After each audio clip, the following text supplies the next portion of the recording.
పల్నాడు జిల్లా నకరికల్లు మండలంలో దారుణం. ఆస్తి కోసం సొంత అన్నను చంపింది ఓ సోదరి. పల్నాడు జిల్లా నకరికల్లు యానది కాలనీకి చెందిన పౌలిరాజుకు ముగ్గురు సంతానం. పౌలిరాజు భార్య కొన్నేళ్ల క్రితం చనిపోయారు. పౌలిరాజు నకరికల్లు గిరిజన సంక్షేమ పాఠశాలలో ప్రభుత్వ ఉపాధ్యాయుడిగా పనిచేస్తూ పక్షవాతంతో ఈ ఏడాది జనవరిలో మృతి చెందారు. పౌలిరాజుకు ఇద్దరు మగపిల్లలు, ఒక ఆడపిల్ల ఉన్నారు. పెద్ద కుమారుడు గోపీకృష్ణ బొల్లాపల్లి మండలం బండ్లమోటు పోలీస్ స్టేషన్లో కానిస్టేబుల్ గా విధులు నిర్వహిస్తున్నాడు.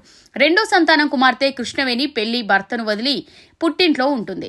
మూడో సంతానం దుర్గారామకృష్ణ కుమారులిద్దరికీ వివాహాలయ్యాయి. కానీ వీరిని భార్యలు వదిలి పుట్టిలకు వెళ్లిపోయారు. ముగ్గురు కూడా వాళ్ళ జీవిత భాగస్వాములను వదిలిపెట్టేశారు. నిందితురాలికి నకరికల్లులో ప్రియుడు ఉన్నట్టు సమాచారం తెలిసిందే. కుటుంబానికి ప్రభుత్వం నుంచి రావాల్సిన డబ్బుపై ముగ్గురి మధ్య గొడవలు జరుగుతున్నాయి. కొన్ని రోజులుగా గోపీకృష్ణ బండ్లమోటు పోలీస్ స్టేషన్ కు విధులకు హాజరు కావడం లేదని బండ్లమోటు ఎస్ఐ బాలకృష్ణ మెమో జారీ చేసినా ఆయన నుంచి ఎటువంటి సమాధానం రాలేదు. గోపీకృష్ణకు మద్యం తాగే అలవాటు ఉంది. దీంతో ఈ నెల 10న అన్నకు అతిగా మద్యం తాగించి మెడకు చున్నీ బిగించి హత్య చేసినట్టు సోదరి పోలీసులకు చెప్పింది. మరోవైపు తమ్ముడిని నవంబర్ 26న కాల్వలో పడేసి చంపినట్టు సమాచారం. ఉపాధ్యాయుడైన తండ్రి పక్షవాతంతో మృతి చెందగా ఆ కుటుంబానికి వచ్చే ఆర్థిక ప్రయోజనాల కోసం ముగ్గురు సంతానం కొన్ని రోజులుగా ఘర్షణ పడుతున్నారు. ఇన్నాళ్ళు అనారోగ్యంతో ఉన్న తండ్రిని తానే చూసుకున్నందుకు ఆ డబ్బు తనకే దక్కాలని దురాశతో సోదరి ఏకంగా అన్న తమ్ముడిని ఒకరికి తెలియకుండా మరొకరిని చంపేసింది. ప్రస్తుతం ఆమె పోలీసుల అదుపులో ఉన్నట్టు సమాచారం. అయితే మృతదేహాలు లభించకపోవడంతో ఈ విషయాన్ని నిర్ధారించలేకపోతున్నారు.